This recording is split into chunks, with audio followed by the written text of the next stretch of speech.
오늘 바이블 아카데미 마가복음 36주차 예수님의 순환 마가복음 15장 6절에서 20절까지 말씀을 우리 보겠습니다.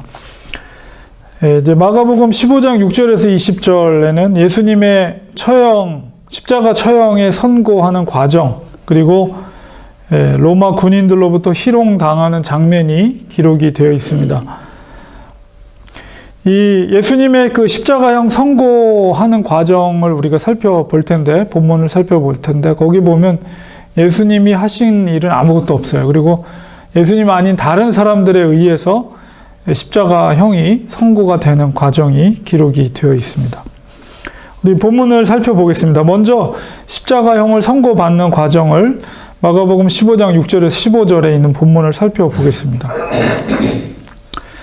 명절이 되면 백성들이 요구하는 대로 죄수한 사람을 놓아주는 전례가 있더니, 여기서 명절은 유월절을 맞이합니다. 그래서 이스라엘에 있어서 가장 큰 절기 중에 유월절을 이제 하루 앞두고 있는 상황 가운데, 항상 어느 나라나 그런 큰 명절이 있으면 이제 특사, 사면을 조치하는 그런 일들이 아마도 그 당시에도 있었던 것 같습니다. 그래서 죄수한 사람을 놓아주는 전례가 있는데, 밀란을 꾸미고 그 밀란 중에 살인하고 체포된 자 중에, 그 흉악범이죠, 강도와 같은 사람 중에 바라바라 하는 사람이 있었습니다. 그곳에 이제 무리가 나와서 전례대로 하여 주기를 요구한데, 유월절기를 맞아서 죄수 하나를 풀어주기를 이제 무리들이 요구하기 시작했습니다. 근데 이 시간이 언제냐면, 빌라도가 신문을 하기 시작한 것이 그러니까 이른 아침 6시 정도부터, 예수님이 근데 십자가형의 골고다에서 십자가를 못 박히던 시간이 정확하게 이제 오전 9시입니다. 그러니까 아침 6시에 신문이 시작돼서 골고다까지 올라가기까지 시간이 이제 3시간 정도가 소요가 된 거죠. 그 중에 그 이른 아침에 많은 무리들이 그 빌라도 법정 앞에 나와 있는 거예요. 물론 이제 종교 지도자들에 의해서 이제 뭔가 정치적인 목적에 의해서 유대인들이 몰려왔겠죠. 무리들이 전례대로 죄수한 사람을 놓여주기를 요구한데, 그때 빌라도가 대답하여 이르되, 너희는 내가 유대인의 왕을 너희에게 놓아주기를 원하느냐. 노골적으로 빌라도가 예수님을 칭하기를 유대인의 왕이라고 이렇게 지칭하면서 그 무리들을 향해서 내가 이 예수를, 유대인의 왕을 너희에게 놓아줄 것이냐, 이 명절 때 전례대로 풀어줄 것을 당연히 그렇게 빌라도가 그들에게 물었습니다. 그때 이제 빌라도가 생각하고 있었던 것은, 이는 그가 대제사장들이 시기로 예수를 넘겨준 줄을 알미러라. 그러니까 대제사장들과 거기 모여 있는 무리들과는 생각이 다를 것이라고 이렇게 판단을 한 거예요, 빌라도는. 그래서 빌라도에게 예수님이 넘어왔을 때는 이 무리들과는 다르게 이 종교 지도자들이 예수님을 시기해서 나에게 넘겼다, 이렇게 빌라도가 생각을 한 거죠. 그러니까 그것은 분명히 맞는 말이에요. 그러니까는 그 종교 지도자들이 예수님을 넘겨줬을 때 시기했다라는 것은 무리들로부터 많은 인기가, 예수님에 대한 인기가 있었고, 기득권을 갖고 있었던 종교 지도자들 입장에서는 그들이 일으키는 그런, 예수님이 일으키는 그런 운동이라든가 그런 움직임에 대해서 긴장하고, 그리고 기득권에 대한 도전으로 생각했기 때문에, 그래서 다른 면으로 평가하면은 시기하는 거죠. 그래서 빌라도가 생각하기에 종교 지도자들이, 대제사장을 필두로 한 종교 지도자들이 바로 예수를 시기해서 자기에게 넘겨줬다 이렇게 판단했고, 거기 있는 무리들은 생각이 다를 거라 이렇게 생각한 거예요. 그래서 분명히 이들이 아마 예수를 풀어달라고 요구할 것이다 라고 생각을 하고, 그들에게 유대인의 왕을 풀어주랴 하고 물어본 것이죠.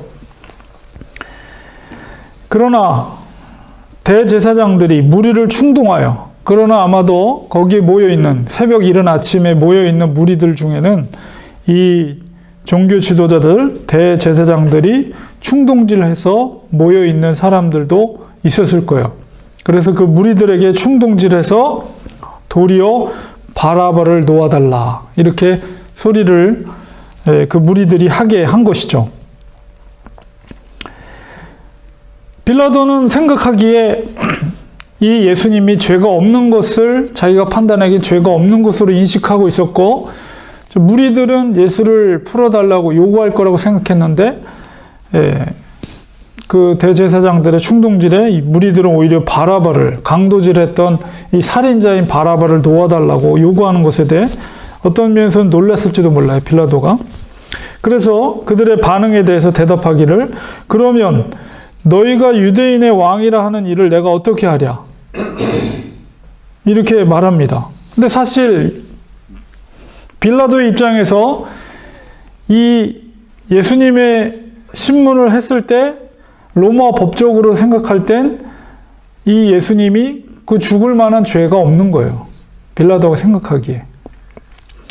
그럼에도 불구하고 그 무리들이 바라바를 살려달라고 하고, 그러면 예수를 어떻게 할 것인가에 대한 질문에 대해서 13절에 보니까 그들이 다시 소리 지르되 그를 십자가에 못 박게 하소서.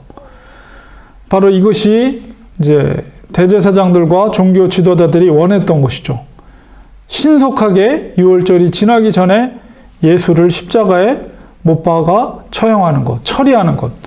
바로 종교 지도자들이 원했던 거예요. 그러니까 십자가에 매달린다는 것은 굉장히 조롱거리가 되는 것이고, 율법에서도 나무에 매달린다는 것은 굉장히 극악한 죄인들. 그래서 그가 그런 무리들로부터 인기를 얻고 사람들로부터 뭔가 자기들을 긴장케 하는 요소, 그런 운동들을 벌인 것에 대해서 아무것도 아닌 것이다, 조롱거리로서 십자가에 매달리는 것, 매달려서 죽게 하는 것, 이것이 이제 종교 지도자들이 원했던 원했던 바죠. 그래서 무리들을 충동질해서 예수님을 십자가에 못 박아 죽게 하도록 빌라도에게 압력을 넣고 있는 것입니다. 14절에 빌라도가 이르되 어찌미냐, 무슨 악한 일을 하였느냐. 빌라도가 인정을 하는 거예요, 이 예수님에게는 죄가 없음을. 그리고 백성들이 오히려 죄가 없는 자에게 오히려 극악한 강도나 살인자들에게 처형하는, 로마의 아주 극악한 악명 높은 처형 방법인 십자가형을 백성들이 요구하는 것에 대해서 빌라도는 좀 놀란 것입니다. 그러나 무리들은 더욱 소리 지르되 십자가에 못 박게 하소서. 더 무리들이 소리를 지르기 시작했습니다. 15절에 빌라도가 무리에게 만족을 주고자 하여, 사실 빌라도의 입장에서는 공정하게 심판을 하려면 예수님이 죄가 없기 때문에 그를 이렇게 극형에 처해서는 안 되는 거죠. 그럼에도 불구하고 빌라도가 처리를 하는 것은 무리에게 만족을 주고자. 지금 거기 모여있는 무리들이 모두가 예수를 십자가에 못 박아 죽게 하라, 처형하라 라는 요구를 하기 때문에 빌라도는 어떤 자기가 정의롭게, 공의롭게 심판을 하기보다는 자기 자리에 연연한 거죠. 그래서 그 지역을 다스리는 총독으로서 백성들, 사람들로부터 뭔가 지지를 받고 인기를 얻고, 그런 입장에서 그들의 요구대로 바라바는 놓아주고 예수는 채찍질하고 십자가에 못 박히게 넘겨주니라.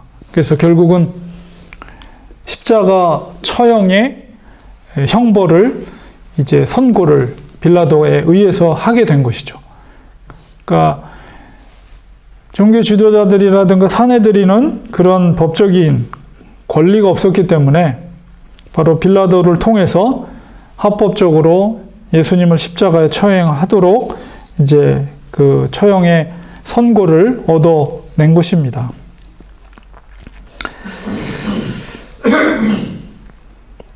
예수님의 그 십자가의 선고, 십자가형의 선고의 책임은 누구에게 있는가라고 했을 때는 예수님을 제외한 거기 모여있는 모든 사람들, 1차적으로는 종교 지도자들이죠.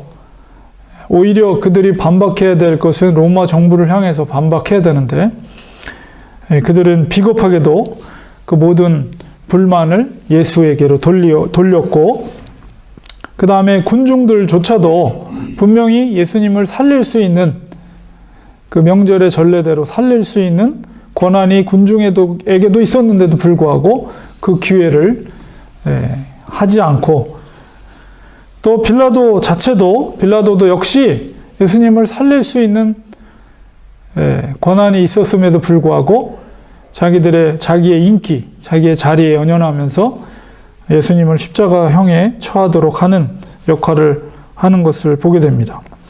이런 죄인들의 행함에 대해서 하나님께서는 그냥 내버려 두시죠. 예수님은 침묵하고 계셨고 하나님의 어떤 일하심도 전혀 없어요.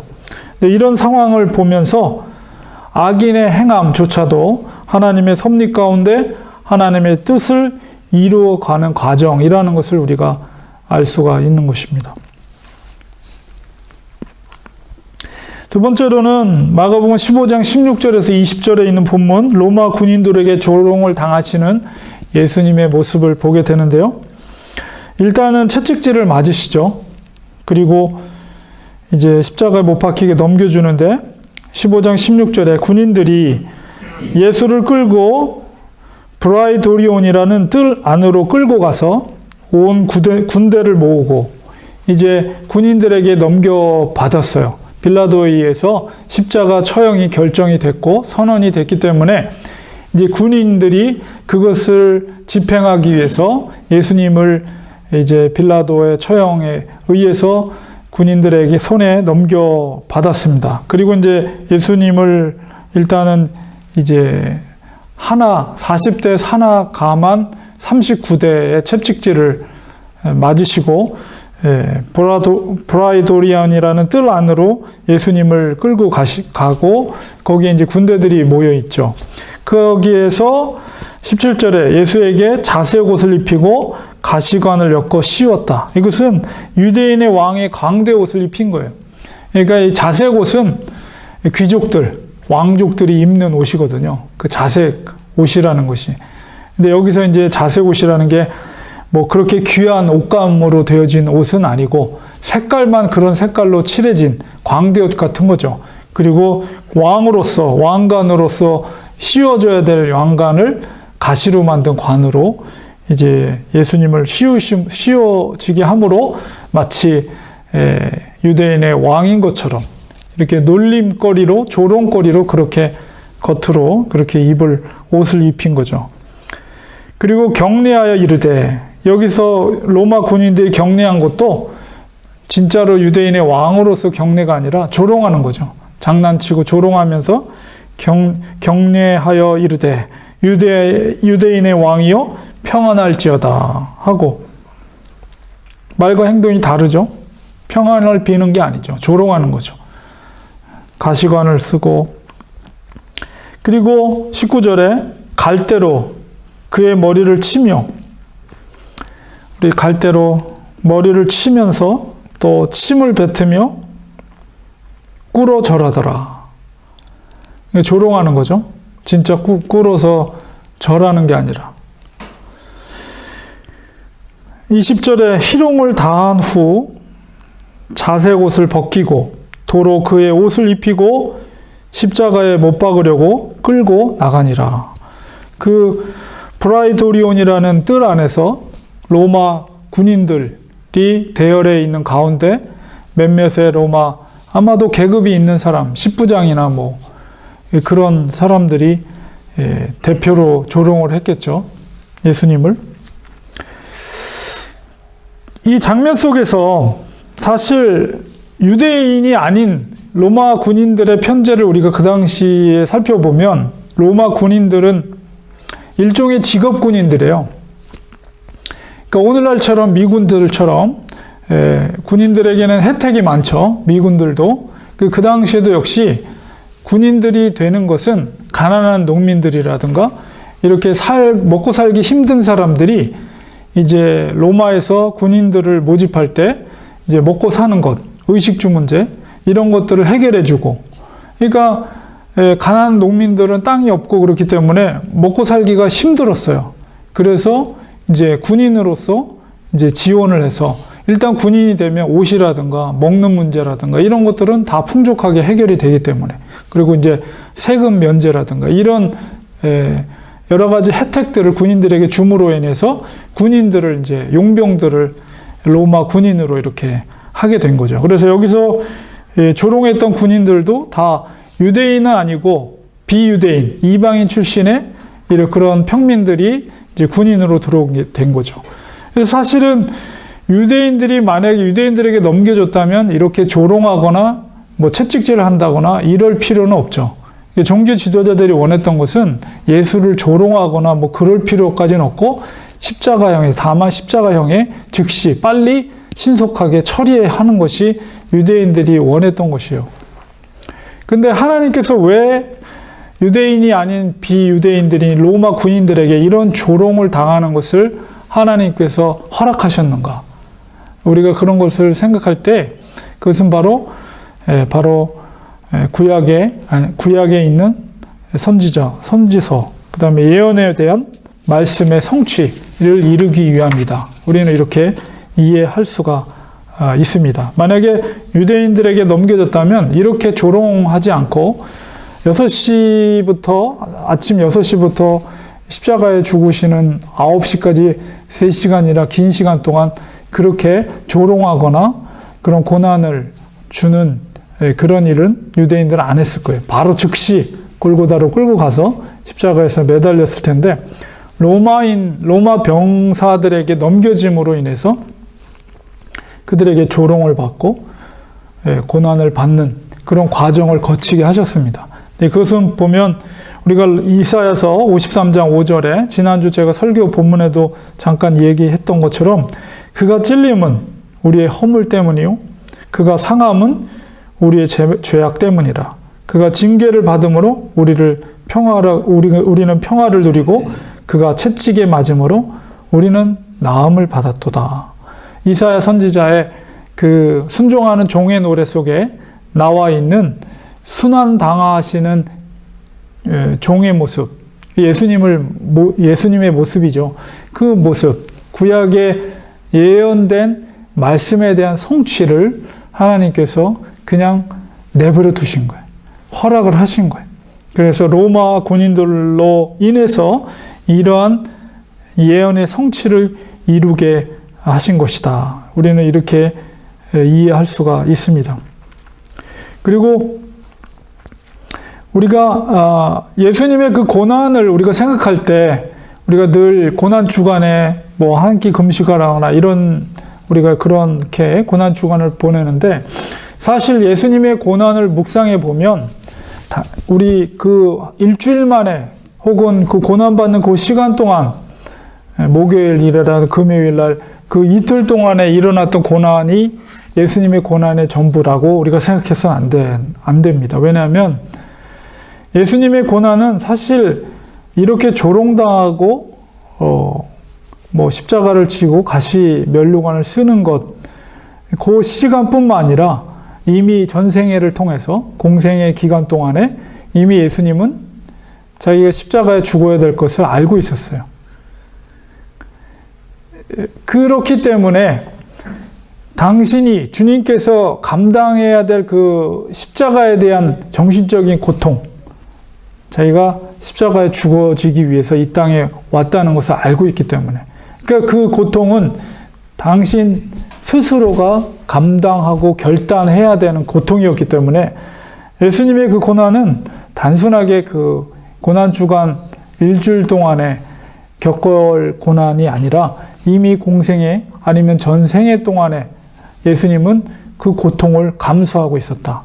우리는 이렇게 생각을 해야 됩니다. 그리고 예수님께서 베드로에게 이야기할 때 내가 12영이나 되는 천사들을 동원해서 저 로마의 무리들을 내가 제압할 수 있는 권한이 없는 줄 아느냐, 이런 말씀을 통해서 얼마든지 고난을 스스로가 끝낼 수 있는 능력과 권한이 예수님에게는 있었기 때문에 그런 능력이 있음에도 불구하고 자기가 짊어져야 될 십자가의 그 책임과 하나님에 대한 순종, 그것이 고통을 받는, 조롱을 받는 순간순간마다 결단을 해야 되는, 고난을 결단해야 되는 그런 어떤 막중함이 그 두 어깨에 짊어져 있었다는 것이죠. 그렇기 때문에 예수님의 전 생애가 어쩌면 고난의 시간이었다라고 우리가 이해를 해야 됩니다.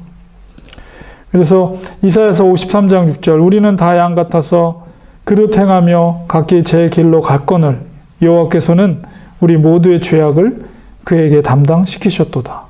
결국 왜 그렇게 전생애 동안에 그 고통과 결단, 십자가의 결단을 해야만 했는가라고 했을 때 바로 우리의 모두의 죄악을 그의 어깨에 담당시키신 거예요.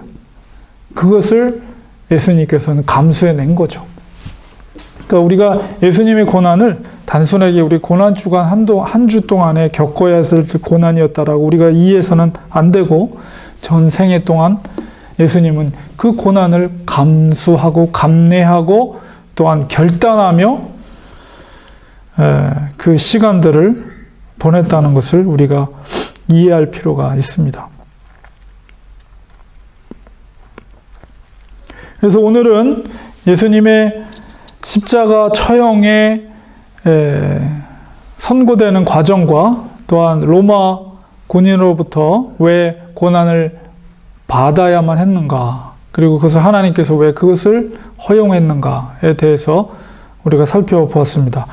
본문에 대해서 두 가지 생각해보기 질문을 제가 만들어 보았는데요. 마가복음 15장 15절에 빌라도는 예수님에게 죄가 없음을 분명히 알고 있었음에도 불구하고 살인자 바라바를 놓아주고 예수님을 십자가형에 처하도록 선고합니다. 무엇이 판결을 그렇게 하도록 했다고 생각하십니까?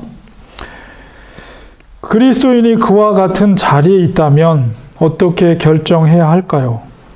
또 오늘날에도 이와 유사한 상황에서 타협하게 된다면 어떤 경우라고 생각하십니까? 두 번째 질문은 마가복음 15장 6절 15절의 장면에서 예수님과 나머지 타인들이 대비가 됩니다. 종교 지도자들은 그들이 원했던 예수님의 십자가형이 결정되고, 또 군중들에게는 그들이 요구한 바라바가 노임을 받고, 또 빌라도는 예수님의 십자가형을 통해 자기 자리를 더욱 견고히 합니다. 죄인들의 형통에 대해 우리가 어떤 관점을 가져야 할까를 생각해 보세요. 두 가지 질문을 제가 만들어 봤습니다. 오늘날에도 이와 유사한 상황에서 타협하게 된다면 어떤 경우라고 생각하십니까? 그러니까 이제 이거는 분명히 정의, 공의 그런 것이 있는데도 이제 어떤 정치적인 압력이라든가 아니면 다수의 사람들이 그것을 원하지 않을 때, 그리고 그런 권한이 자기가 갖고 있을 때, 그런 상황 속에 있을 때 이제 타협하려고 하는 마음이 생기겠죠. 거대한 권력이나 힘 앞에서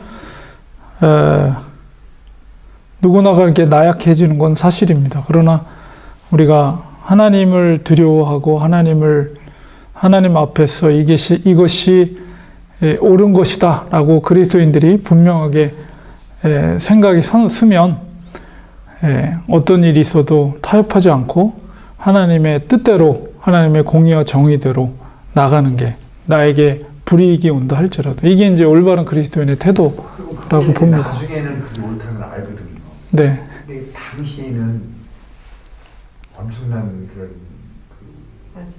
그 압력과 그런 것이 들어오죠. 그렇기 때문에 지금 사모님 말씀하신 대로 그 내용을 아는 사람들까지도 그 거대한 힘에 밀려서 다 입을 막고 있는 거죠. 네. 알겠습니다. 그 질문은 이 정도로 하고 넘어가겠습니다. 두 번째는 그러니까 예수님을 죽이려고 했던 세 종류의 사람이 있잖아요. 그 종교 지도자들과 그 다음에 군중들, 그 다음에 빌라도. 그 셋 다 서로 하여튼 뜻을. 빌라도는 죽이려고 한 건 사실 아니죠. 빌라도는 죽이려고 한 건 아닌데 이제 그 압력에 의해서 예, 이제 어쨌든 타협한 거죠. 타협을 한 거죠. 예, 그래서 본인이 죽이려고 한 건 아니에요. 예, 어쨌든 그들이 원하는 대로 됐잖아요.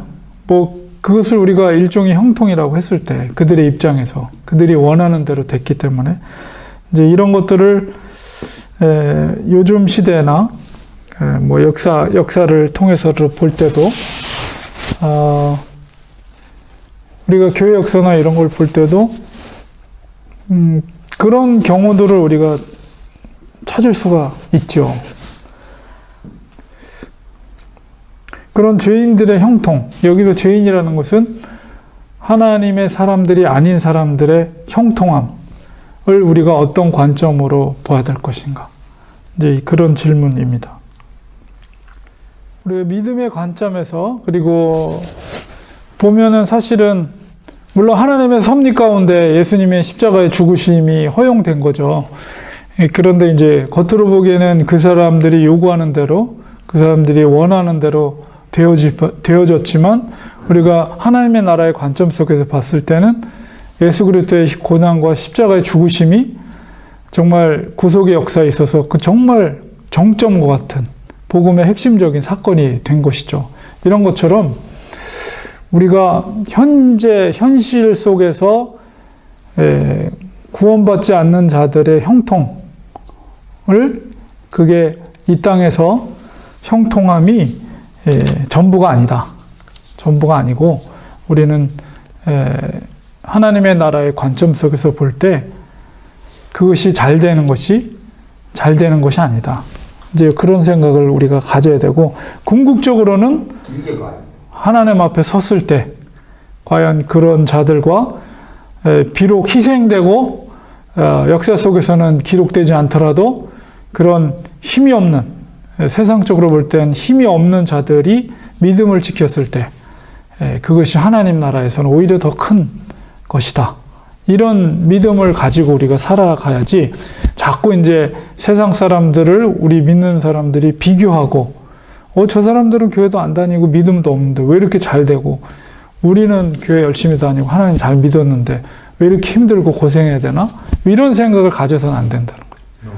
그러니까 우리는 늘 믿음으로 모든 것을 판단하고 보고, 또 하나님 나라의 관점 속에서 또 하나님 앞에 섰을 때 하나님이 우리에게 요구하시는 것은 결코 이 땅에서 형통이나 물질적인 복이나 이런 것이 아니라, 과연 이 땅에서 믿음을 지켰느냐?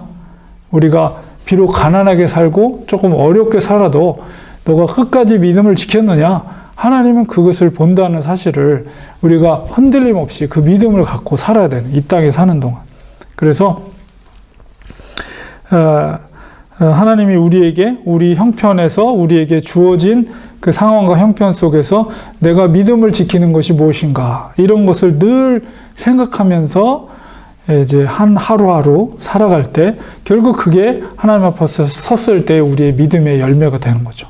그러니까 단순하게 우리가 세상적인 형통으로 우리의 인생을 비교해서는 안 된다. 이것이 우리 믿음의 삶을 사는 사람들의 우리의 인생이다 라는 생각을 이 예수님의 사건을 통해서 우리가 생각을 해야 됩니다. 예수님이 십자가에 죽으신 것이 아주 처절하고 비참한 일이지만, 그러나 하나님 나라의 관점 속에서 볼 때 그것이 바로 복음이죠. 그것이 우리 인류의 하나님의 선택한 자녀들을 구원하신 하나님의 작정하심과 예정하심 속에서 이루어진 하나님의 구속의 현장이다. 십자가의 그 형틀이. 이렇게 우리가 생각할 때 결코 죄인들의 형통, 죄인들이 그들이 원한 대로 된 것처럼 보이지만, 사탄은 어떻게든지 하나님의 일을 방해하고 하나님의 사람들을 죽이고 그렇게 핍박하고 그런 환난, 시험을 통해서 하나님 나라를 이루지 못하게 했지만, 하려고 했지만, 우리가 모든 되어지는 상황들을 보면 한 번도 사탄의 뜻대로 된 것이 없어요. 다 하나님의 뜻 가운데 이루어지고 있지. 그러니까 우리도 그런 믿음의 관점 속에서 세상의 논리로 우리가 삶을 살아가면 안 되고, 어렵고 힘들어도 믿음의 관점 속에서 살아갈 때 우리가 그것이 진정한 승리다. 이런 생각을 가져야 됩니다. 우리 다음 주 본문 살펴볼 텐데, 미리 여러분이 성경을 읽으시면서 마가복음 15장 21절 바로 이어지는 구절 속에 이제 골고다로 올라가는 길 속에 구레네 사람 시몬에 대한 이야기가 나오거든요. 인터넷에 한번 검색해 보세요. 이분이 어떤 사람인가. 그 다음에 마가복음 15장 전체를 읽어보면 거기에 이제 예수님의 십자가에 달리시는 장면과 운명하시는 장면이 다 15장 안에 다 기록이 되어 있거든요. 예수님의 죽으심에 대한 기록을 우리가 마가복음뿐만 아니라 다른 복음서를 읽어보셔도 전체 복음서 내용에 비해서 그 의미에 비해 공이, 다 사복음서 공이 매우 간략하게 기록되어 있어요. 그냥 운명하시다.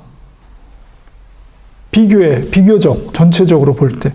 왜 그렇게 간략하게 기록되었을 거라고 생각하십니까? 조금 어려운 질문인데, 한번 그래도 생각해 보세요. 왜 예수님의 운명하심 사건이 되게 너무 간략하게 기록이 돼 있어요? 예를 들면 시편이라든가 어떤 예언 선지서라든가 이런 데 보면 어떤 사건이 있으면은 그거에 대한 어떤 시라든가 노래라든가 이런 것들이 뭔가 거기에 글을 복음서의 저자들이 뭔가 그런 의미들을 담아서 거기에다 좀 더 의미를 담고 많은 설명들을 했을 법도 한데 그런 게 전혀 없어요. 그냥 사건 그 자체를 아주 간략하게 기록하고 그냥 넘어가 버려요. 십자가의 죽으심의 사건. 그냥 운명하시다. 뭐 이렇게 간단하게. 왜 그랬을까? 그런 걸 한번 생각해 보세요. 뭐 모르셔도 됩니다. 다음 주에 제가 그 본문을 제가 설명해 드리도록 하겠습니다. 오늘은 여기까지 하겠습니다. 우리.